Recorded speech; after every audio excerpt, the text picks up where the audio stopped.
State Senator Rob Sampson. Okay, so right out of the gate, the governor admitted his budget increased spending by, oh my goodness, I can't believe, a staggering $3.2 billion. That's nearly 12%. Rob, talk about this. Yeah, you just took the words right out of my mouth. I was going to open with that. $3.2 billion tax increase, $380 million in new taxes, zero tax relief for Connecticut families. No mention of reductions on electric rates. No respect for the fiscal guardrails. His budget address was filled with a litany of new spending and new promises to effectively expand that base that I mentioned a moment ago. The moral of the story is the Democrats are protecting their government base, and the Republicans are trying to look out for the people of Connecticut. And the moment we can get that through to the voters in the state of Connecticut, I think you have a major shift.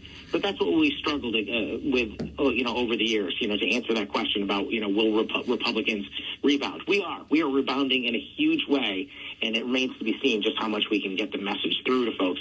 The Democrats have a lot of advantages. They have incumbency, they have a ground game, they have all of the, federal and constitutional offices covered, and of course they have the territory they're already in where they're, sending a message to their constituents.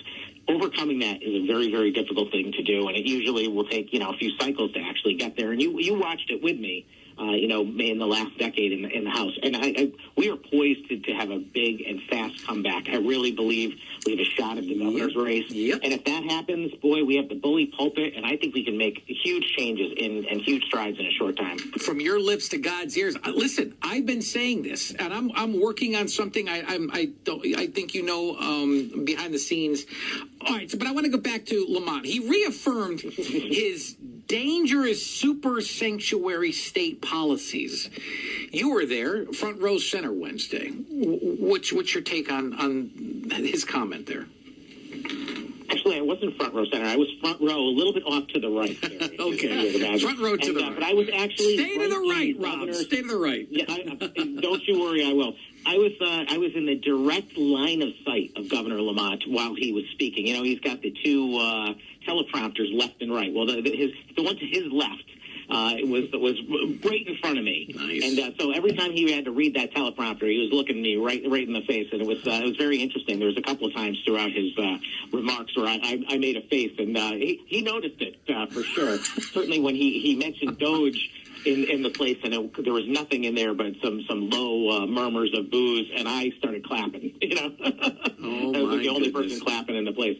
But the governor and his love for illegal immigration is just shocking to me. Especially since I never realized this was something that he cared too much about. This is something legislative Democrats had been hammering for years. Of course, when you were there, that's when they passed the driver's licenses for illegals. They expanded tuition discounts. And over the years, they've effectively made it so illegal immigrants in Connecticut get all kinds of benefits. Health care. We have kind of a no questions asked policy for almost every state benefit. So it's an absurd amount of money that is going not only to fund that population, but to attract more people to come to our state. And they have this law called the Trust Act, which basically says that, local police cannot communicate with federal authorities when they come in contact with illegal immigrants. And that was an issue that, was top of mind in 2013 through 2019. But in 2019, the Democrats came back and did something that was completely insane. And that is they took that same law, which had initially had some exceptions for bad actors, for people that were known gang members or had a felony conviction or they're on the terror watch list, people like that. And they essentially removed those exceptions to make the state of Connecticut protect those criminal aliens as well. It's one of the worst pieces of legislation that's ever happened. I spoke for hours on the floor back in 2019, and I've been hammering this home forever.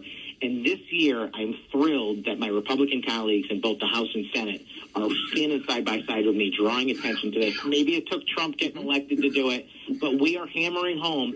And I'm so surprised. I mean, you're not surprised that William Tong and a couple of the more outspoken real lefties are embracing the Trust Act. But the governor, it just surprises me because he's abandoned any sense that there's a moderate Ned Lamont. It's Dan Malloy 2.0, and maybe to the left of Dan. All right. Really quick, I only have about 30 seconds. Do you see illegal immigrants ever voting in this state of Connecticut anytime soon? Or at all? If the Democrats have their way, certainly. That'll be voted on this year? No, I don't believe it'll be voted on this year. Okay. Next time, what's the chances of getting you live in studio for the full hour and maybe taking some questions at the bottom half of the hour? They're very high. You ask and you shall receive. Let's do this in March. Okay. All right. You got it. I can't wait. Thanks, brother. Always appreciate your time, too. Keep up the great work.